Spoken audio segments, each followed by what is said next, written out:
સામે આવી છે અમદાવાદના સિંધુવન રોડ પર અકસ્માતની ઘટના। ધડાકાભેર કાર સાથે અથડાયું છે। અકસ્માતની ઘટનામાં બાઇક ચાલકને ઈજા પહોંચી છે। ઈજાગ્રસ્ત બાઇક ચાલકને હોસ્પિટલ પણ ખસેડવામાં આવ્યો છે। સિંધુવન રોડ પર આ અકસ્માતની ઘટના, બાઇક ચાલક ધડાકાભેર સાથે કાર સાથે ટકરાયું છે। બાઇક ચાલકને ઈજા પણ પહોંચી છે।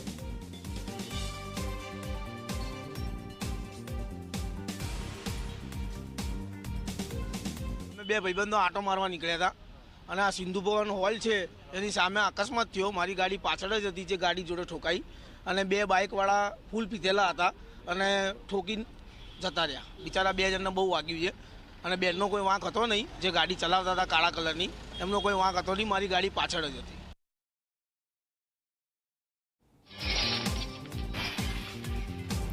ભાવનગરમાં બેખડ ધસી પડતા